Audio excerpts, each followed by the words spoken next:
Hey everyone, welcome back. You know how much we love digging into your language learning journeys, and today is super exciting because we're diving into your personal stack of resources on learning English effectively. This is fantastic.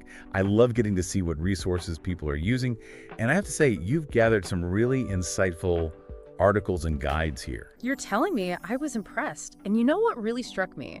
How many of them are emphasizing the idea of immersion. Right.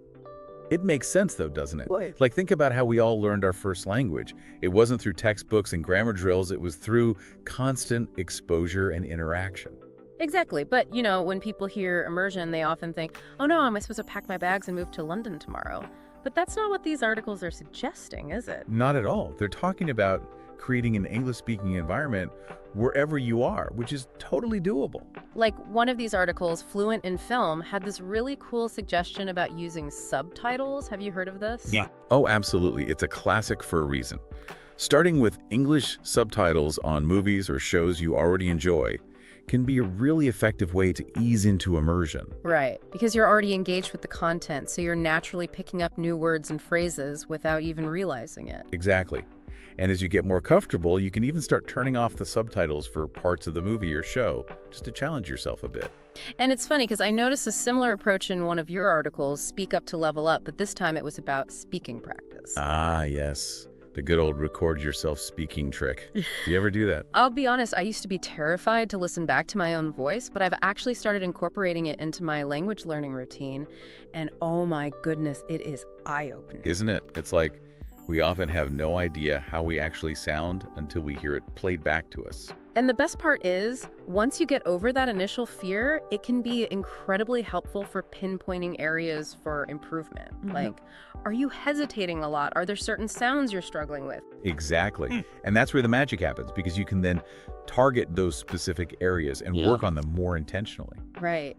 And speaking of tools and resources for targeted practice, we can't ignore the elephant in the room, or should I say, the app on our phones. I mean, language learning apps and AI tools are everywhere these days. They are, and it's both exciting and a little bit overwhelming, right? Like, where do you even begin? Exactly. So I'm curious to hear your take on all of this. Like, are these apps and AI tools like Duolingo and ChatGPT really effective for learning English, or are they just a fun distraction? That's a great question.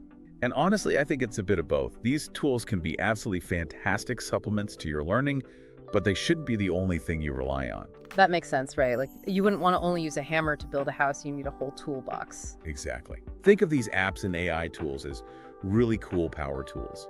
They can definitely make things easier and faster, but you still need to understand the foundational concepts of grammar and vocabulary. And that's where those other resources you've got in your stack come in, right? Like, Unlocking English really emphasizes the importance of moving beyond individual words to thinking in phrases and understanding context. Yes, this is so crucial, and it's something I talk about a lot. Like, it's one thing to memorize a list of vocabulary words, but it's another thing entirely to understand how those words are actually used in natural, fluent English. Totally. And they have this really interesting section on collocations. You remember that? Oh, absolutely.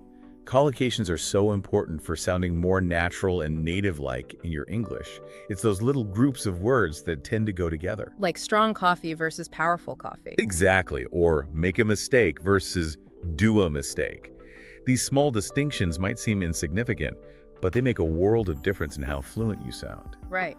And speaking of sounding fluent, one of the most practical pieces of advice I got from Unlocking English was to focus on high-frequency vocabulary. Ah, yes, that's such a valuable tip, especially for learners who are just starting out.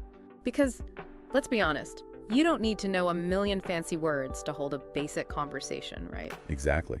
Start with those everyday words and phrases that you'll actually use on a regular basis. Right. That's going to give you the biggest return on your investment in terms of fluency. And once you've got those core building blocks down, then you can start expanding your vocabulary and tackling more complex grammar concepts. Absolutely. It's all about building a strong foundation. Now, beyond all these amazing resources and strategies, one thing that really stood out to me was the emphasis on making learning fun and engaging, which is where I think those online communities and resources you've listed come in. Absolutely. Learning a language shouldn't feel like a chore. It should be enjoyable. Exactly. And that's what I love about platforms like YouTube and language exchange websites. They offer these incredible opportunities to connect with other learners and native speakers from all over the world. It's true. And that kind of real-world interaction and practice is invaluable. Totally. Like one of your recommended resources, English with the World, Hmm. really dives into the power of active participation. Oh yeah, that's a great one. They talk about how important it is to actually use the language in real-life situations, even if it's just online, to really solidify your skills. Have you ever tried language exchange, by the way? I've dabbled a bit, but I'd love to hear about your experiences. What's been your favorite part about it? For me, it's all about stepping outside of my comfort zone and having those real unscripted conversations. It's amazing how much you can learn from simply chatting with someone who speaks the language you're trying to master.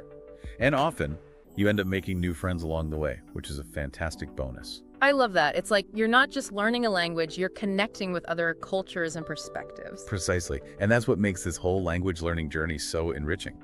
It really is.